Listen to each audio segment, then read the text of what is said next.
What up, fellow educators? Welcome, Dr. Ray here once again with the Learning Liaisons. Coming up now, step number 6 out of the 7 steps to successfully pass your teacher or leadership certification exam. So in this step, we're going to talk about the power of test-taking strategies and how they're imperative to your success on your exam. So grab your popcorn, sit back, relax, and let's learn a little bit about step number 6, which is test-taking strategies, coming up right now.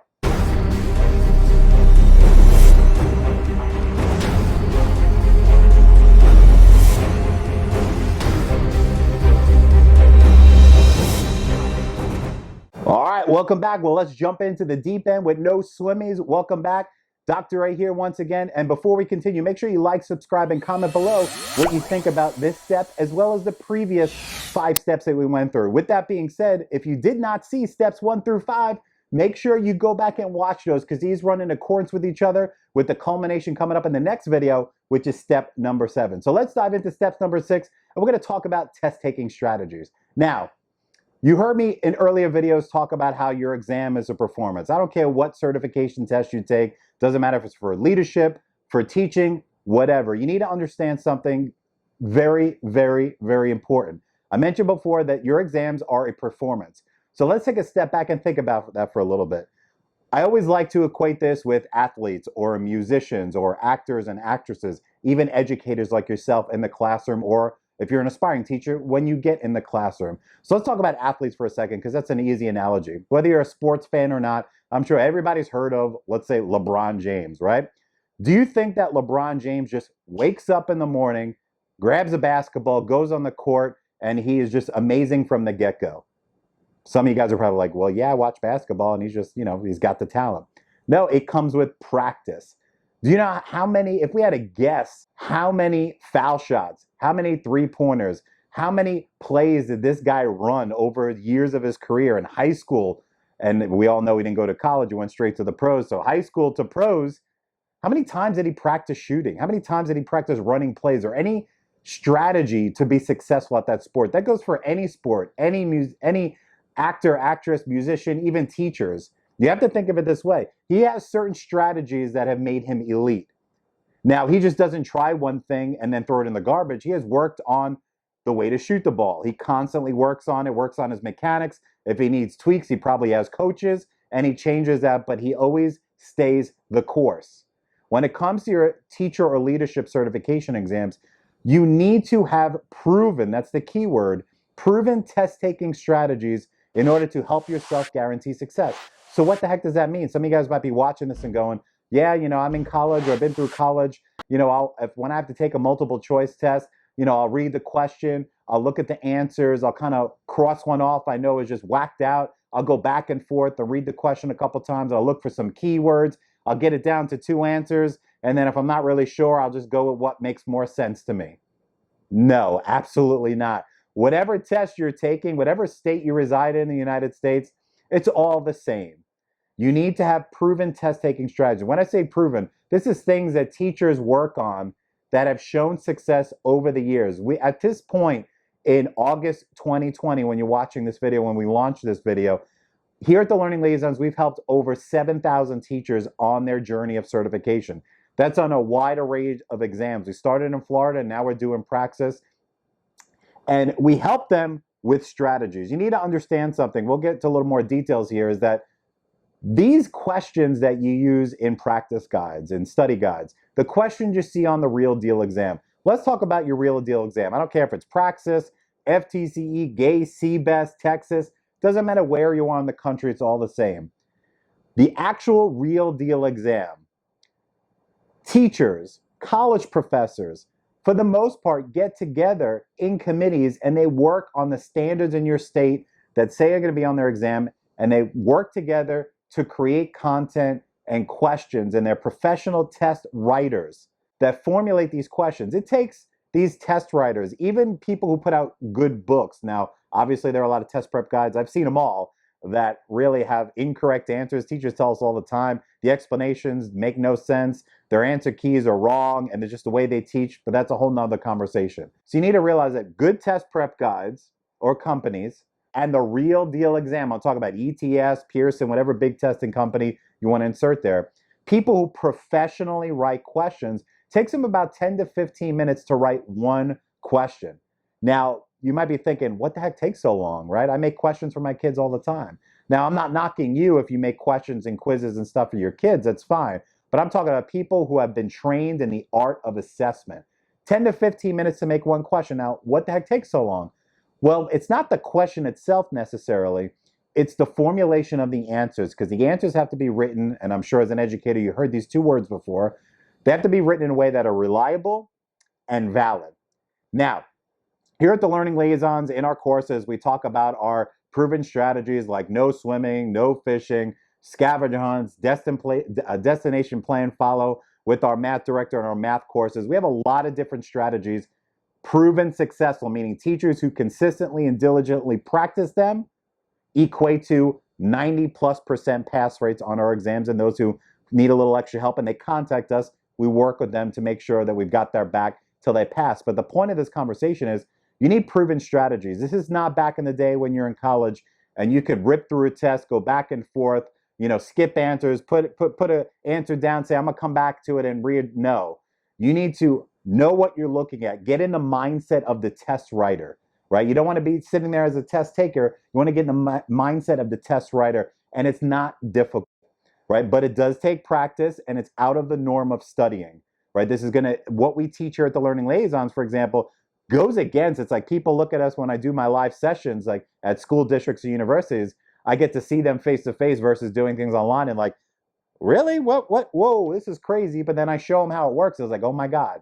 So it's all about, not just about looking for keywords in questions, it's about how the answers are formulated, looking for certain things, and that I talk about in our courses, like the outliers and the themes and the similar answers and the keywords and how to look at the question and the STEM, all these different aspects and different strategies that really probably run through many of the exams. We plug and play. For example, in our math courses, we focus on our destination plan follow strategy with our math director Anderson, because he had to attack the word problems. When I talk about reading, I talk about the scavenger hunt strategy. We talk about regular run-of-the-mill multiple choice questions. We talk about our no fishing and no swimming. These are proven things, and you need to understand something.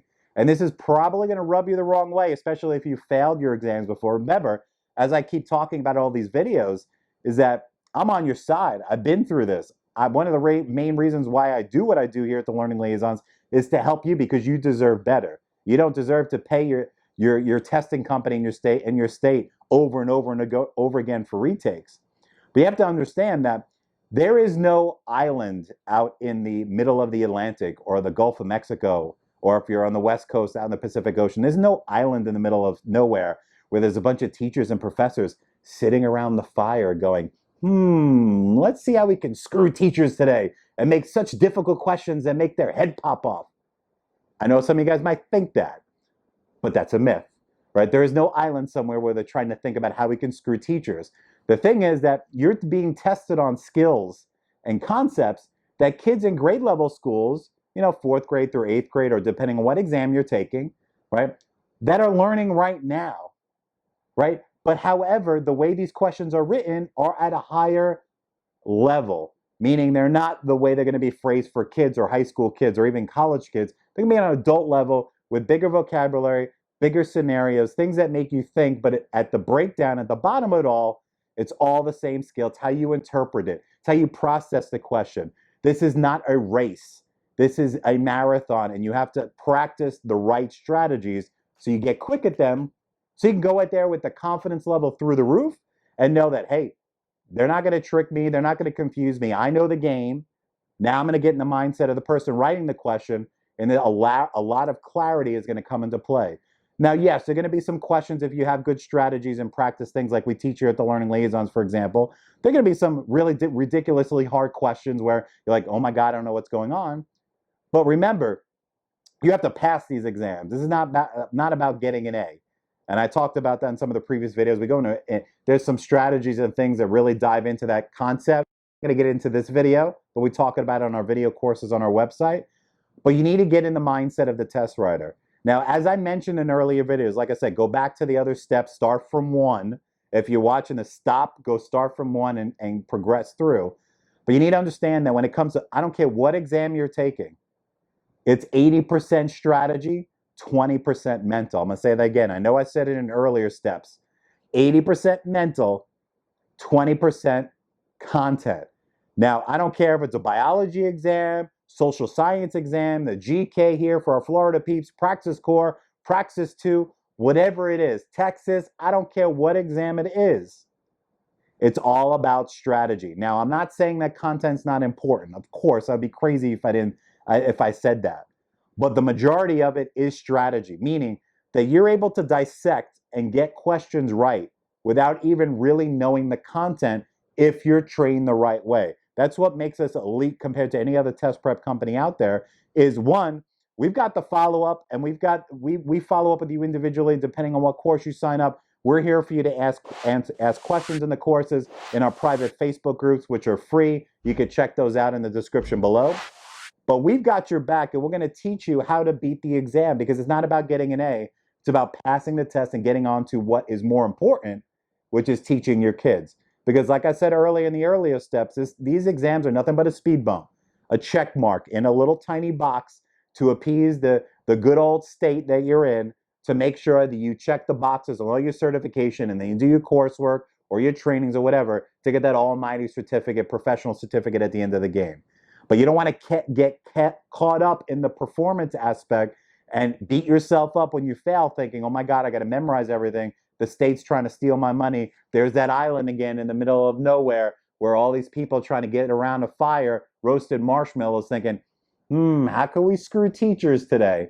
That's not the case. You can do it. I know you can do it, but it's all about prepping the right way, about having that mental checklist, understanding how to analyze questions, working from the answers up. Go into that to detail in our boot camps and our video courses at thelearningliaisons.com. But remember, when we talk about athletes, musicians, actors, actresses, and even you teachers in the classroom, it's a performance. You got to work on your craft. You got to practice your strategies, whether it's how to shoot, how to pass the ball, how to throw a baseball, how to swing a bat, whatever it is, how to sing, how to play the piano. Everyone doesn't play the guitar the same way.